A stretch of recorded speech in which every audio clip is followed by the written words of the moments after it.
Alex here for Notorious TV, and I am with Meghan O'Neill, aka Meghan the Witch O'Neill. Yeah, the Notorious. I'm good. How are you? I'm very well, thank you. It's good to have you here. You've come along to the weigh-ins for the first HBO hybrid boxing organisation show, Undeniable Fight Night. Yeah. You know a few of the guys that are fighting. You know a few of the guys that are involved in the show. It's great to have you down here. Yeah, do you know what? I had to come over and see everybody. Obviously, I'm busy later, so I was like, I need to get down, see everybody, wish everybody good luck in the team. You're actually signed by Undeniable Fight Management, is that correct? I am, yes, I'm signed under them. Yeah, How come you've signed with Undeniable Fight Night and Mr. Stephen Rourke? Do you know what? Stephen's a good friend of mine, and I see what he's doing with the team, and I see how well it's going. And, you know, I think it's safe to say that Undeniable has the best bare knuckle crew in the world. Crew, I love that. Crew, yeah. I love that saying. It's a crew, isn't it? He's got the biggest stable of fighters. He does, yeah, and absolutely incredible fighters. And you as a team are killing it, because you were in Germany a few weeks ago. Yeah, a couple of weeks ago. It was good. I missed my connecting flight home. I've still got a wee bit of PTSD from that. And I had to stay in Amsterdam with the fighters in one night. But do you know what? We didn't do anything in Amsterdam, so it wasn't fun. Like, it wasn't a fun night in Amsterdam. It was just, we missed our flight. We need to go to sleep and get up. But experiencing that TBL show, give you itchy knuckles. I was watching it and I was in the back and everybody was warming up and I was like, I just want to go. I just want to get into that ring. See, whenever you're at a fight and you're behind the scenes and you see everybody getting ready and you're like, I want to be in there. Like, I want to be in there, getting all that blood and all. Like, I love it. Yeah, it was amazing. TBL is a really well-run show. Really, really good. Wicked. Well, there's lots for us to talk about, but before we get into that and things that you've got going on as a person, let's find out a bit more about yourself. Okay. Who is Meghan O'Neill outside the spotlight? Meghan O'Neill. Outside the spotlight, I am very much a quiet, and I know people will not think that, but I'm very much just a quiet girl from Northern Ireland. You know, I'm a mum. I'm doing a degree in philosophy and psychology. I'm writing a book. I plan to go on and do my PhD in psychology. You know, so outside the spotlight, I have a lot of things going on that are a little bit different from the Meghan that everybody sees in the spotlight. Meghan in the personal life is very, very quiet. You know, I'm Buddhist. You know, I go and I meditate and I chant and I pray. So it's very different to what people see. So is the Meghan that we all see more of a brand? Yeah. The Meghan O'Neill brand is very controversial, spicy, you know, out there. And the reason I use the yin-yang symbol is because I am what I believe is the true balance of good and bad. You know, I have this really beautiful mothering, nurturing side, and then on the other side, you know, like I always say, love and light, but also love and light your house on fire. You know, like I have that real, like, dark, chaotic sense about me, and that's why I'm called Witch. So it comes into play. There's both of it, and it balances each other well. Tell us one thing that people would be surprised to learn about you. I always say my fun fact. It's a really silly one, but it's funny. I got 100% in my physics GCSE. Yeah, I know I got 100% in my GCSE, which was mad because obviously people think I'm dumb, but I'm not. I'm actually quite nerdy. People probably don't realise that I'm quite nerdy. I read a lot. What's the one thing that gets you out of bed and keeps you pushing forward every day? I mean, what gets me out of bed is the alarm clock. I don't like getting out of bed. That's what makes me get up. But what keeps me pushing? My legacy. You know, for me, life is about legacy. It's about what I can leave behind that I'm remembered by, what my kids can be proud of that their mum done and changed the world in a way. That's what keeps me going. And how do you find that balance with being a mum, with family? Because you are away, you know, quite a lot. You're busy with work, you're busy with your training, you're busy with going to shows in Germany. Yeah. You know, later on you're in Manchester, right now you're in Preston. Yeah. I mean, how do you find balancing all that? I think the thing is that I'm with the kids 24/7, so I'm at home 24/7 with them. When I'm at home, I'm a mum. I don't have a partner. I don't go out. I don't drink. You know, none of that. I don't socialise. So I'm literally just at home with my kids, being with my kids. So they get all of that love. And for me, that's why I don't date, because I'm very much, you know, my kids deserve all my unconditional love. A man does not. So I really made the sole decision to sort of be at home. So when I'm away, it's for a few days at most. So, you know, it's a weekend here, a weekend there. They miss out on me for like a weekend, but that's it. Every other minute of the day I am spent with them. You get a lot of support from family? No, I do a lot of it on my own. You know, whenever I'm away, they're with their daddies or my parents. But other than that, no, I do everything on my own. It's been a very, you know, in my book I write quite a bit about how single parenting it's a really hard journey. It's a really big struggle. You know, there's been days where I haven't wanted to keep going because it's the so hardest job in the world, isn't it? The hardest job. If you're doing it right, it's the hardest job in the world. You know, anybody that says it's easy, they're not doing it right.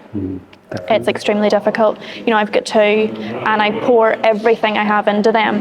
So when I go away, I'm not even recharging. You know, I don't go away for trips. I go away to work. So I don't know, I dig somewhere deep. There's something in me that I dig deep and I get it to keep going for the kids. You work in the adult film industry. The adult film industry can be a controversial place, but also empowering. Yeah. What's your personal experience been like working in that world? It is a beautiful experience. It has been, the industry in itself is extremely empowering. It's extremely supportive. The people, you know, me and Lucas Brown, we were talking about it earlier, in fighting, I always pull the sort of the parallels with fighting and with the adult industry is that the people in it have no egos. And everybody's extremely supportive.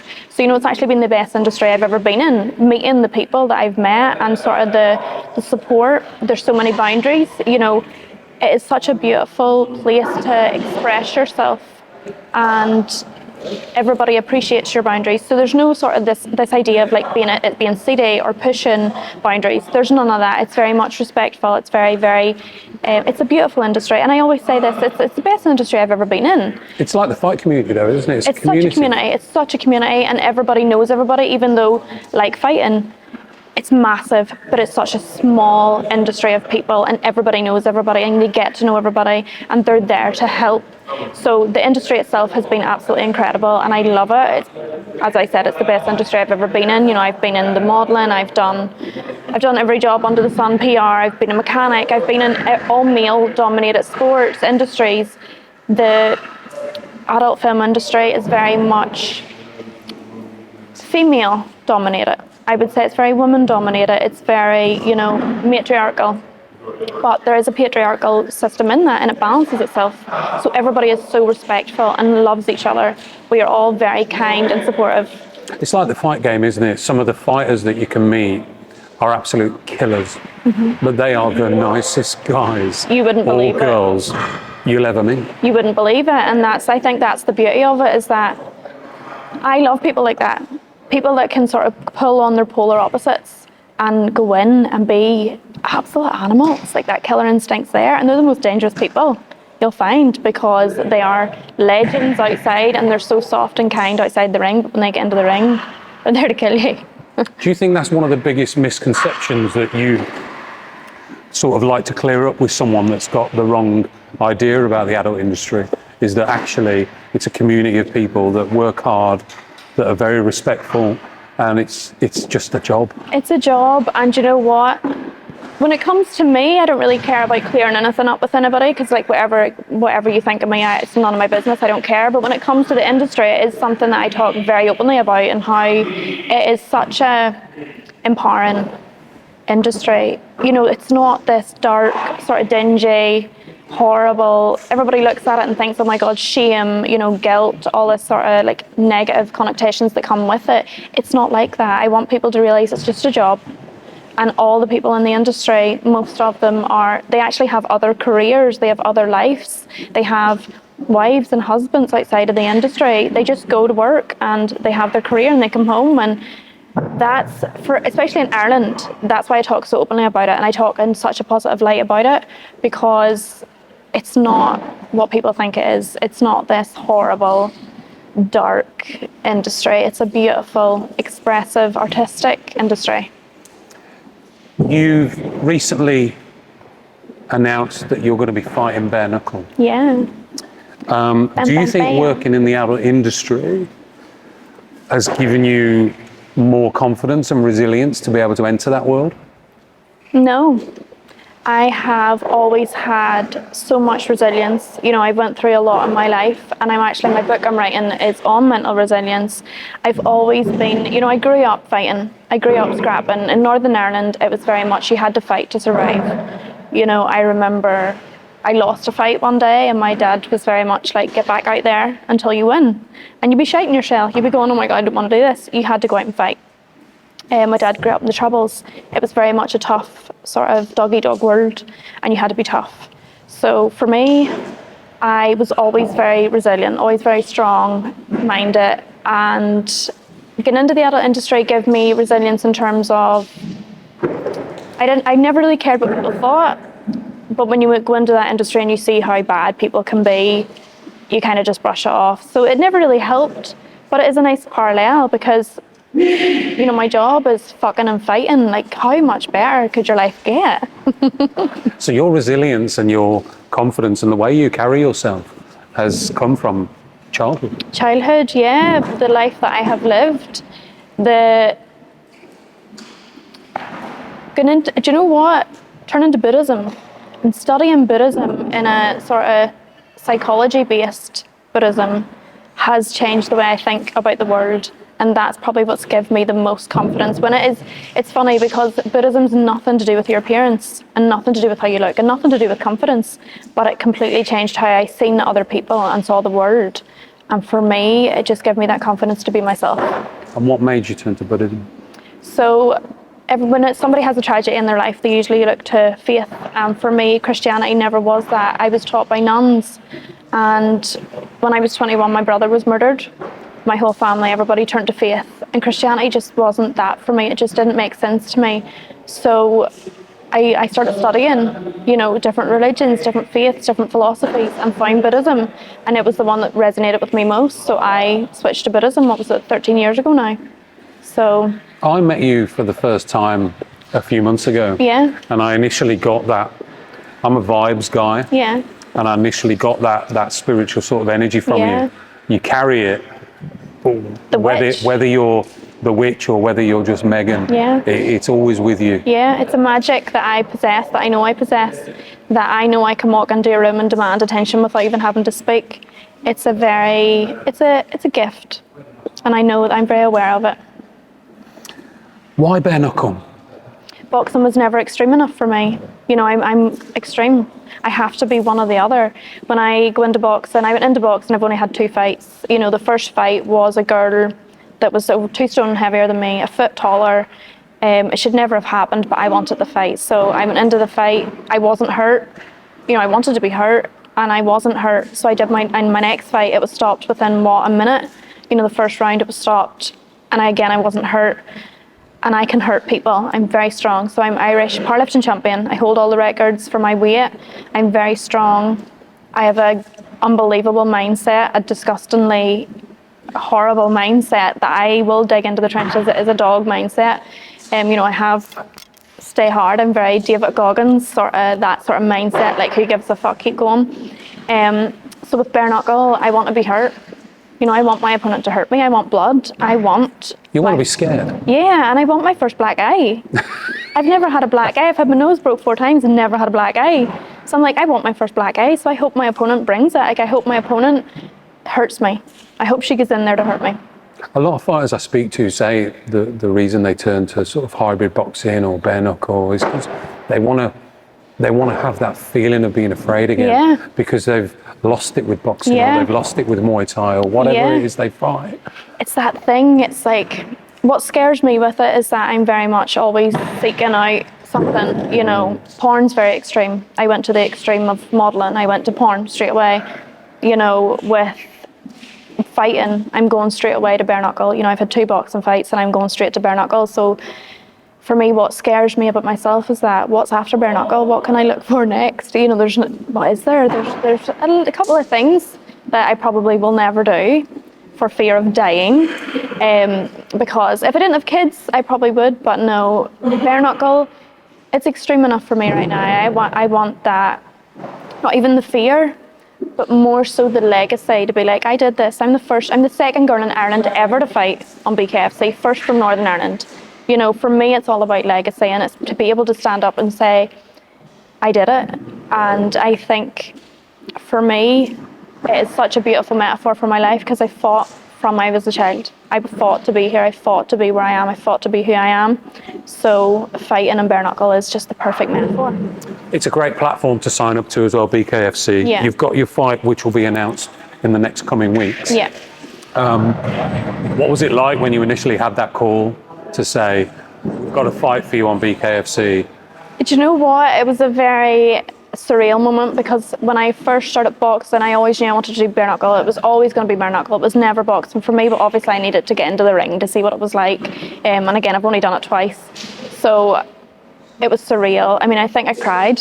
Like, I was shaking. I was like, oh my God, I'm going to get to do BKFC. You know, like, this is absolutely incredible. It's a huge opportunity, isn't it? Like, straight away, you've only had a couple of fights and you're fighting on one of the biggest platforms in Europe. Yeah, and do you know what that is? That's just being Meghan O'Neill. Like, I get my own way. I get to do what I want to do. And I don't mean that in a very egotistical way.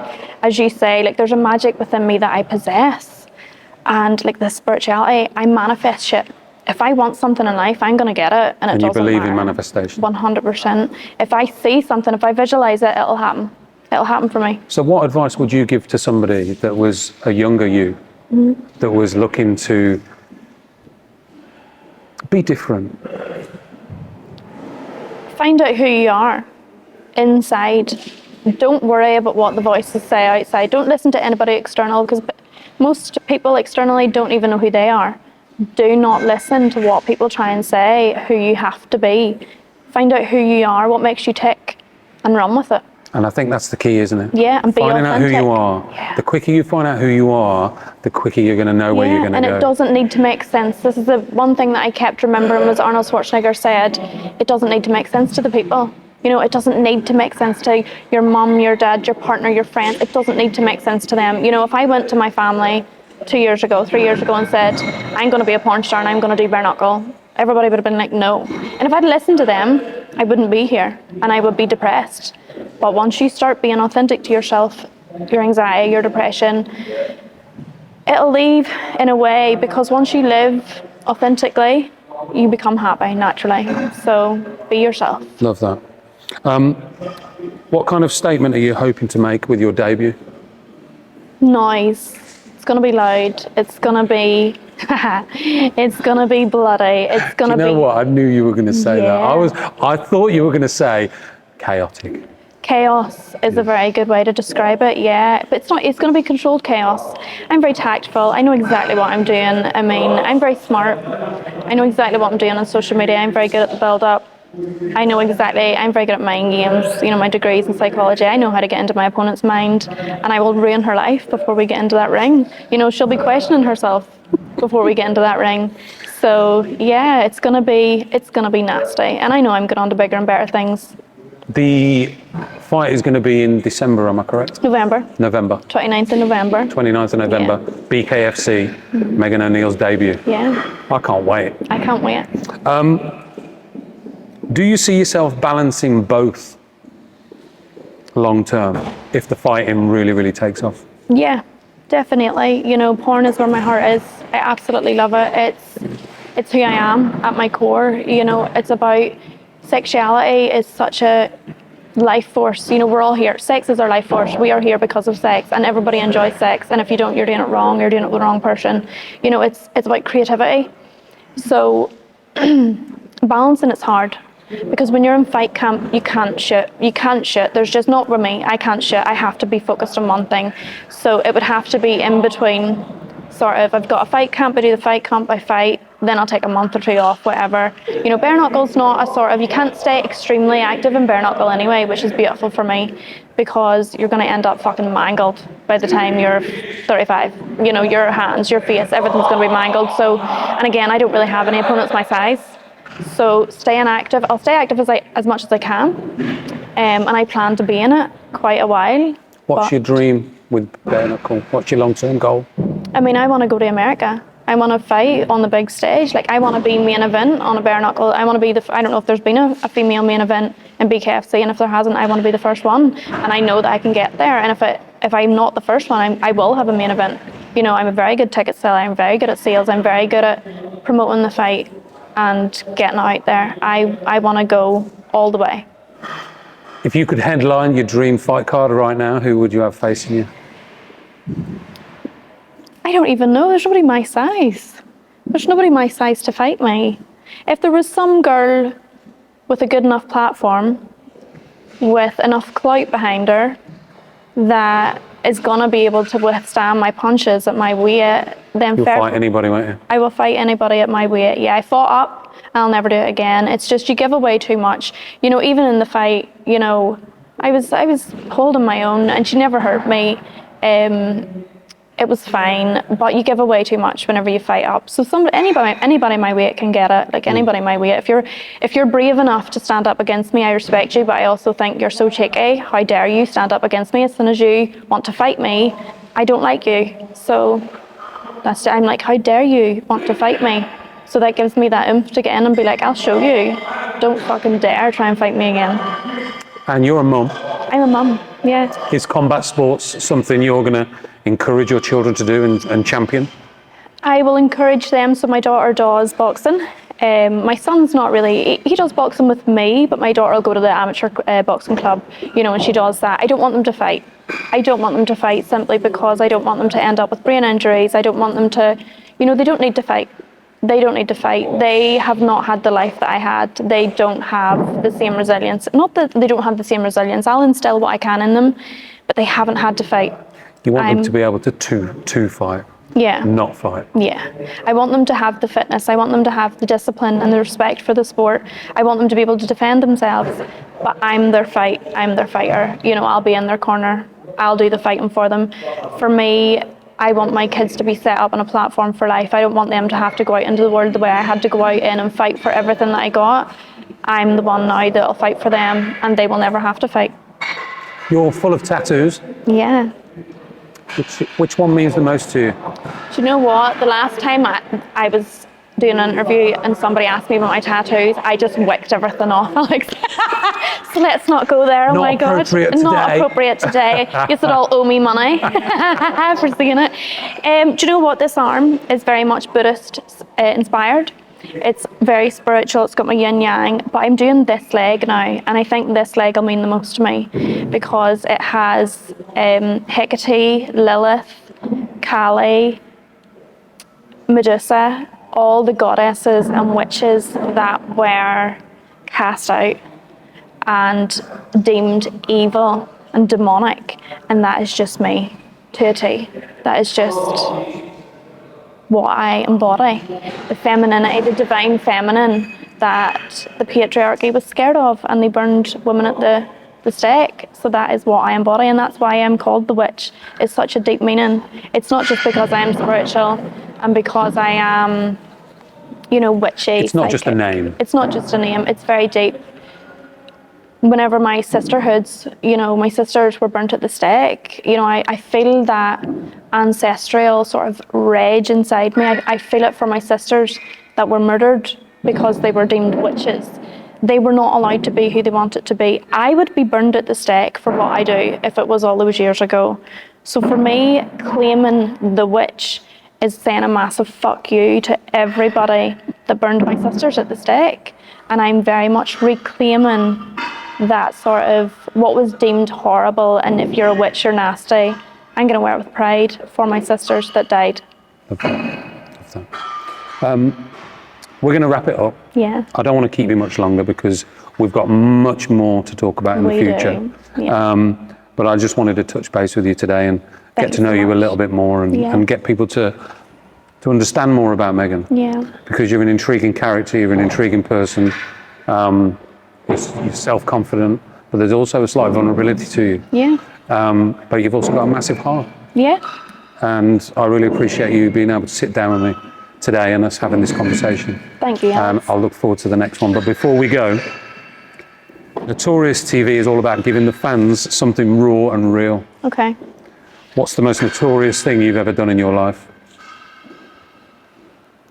God, I don't know. Alex, you've really put me on the spot. Can it be legal?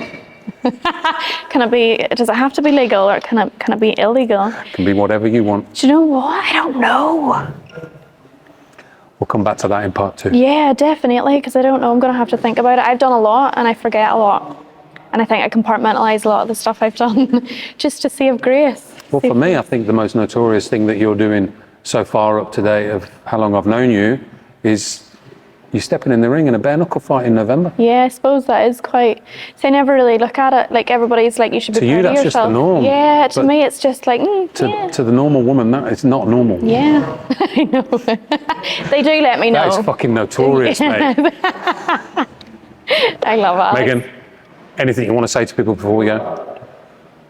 Tune into my socials, see the build up, see what's going to happen. It's going to be, I mean, I have a lot of things up my sleeve for this fight. No doubt. I have told Andrew Beckwell it's going to be noisy.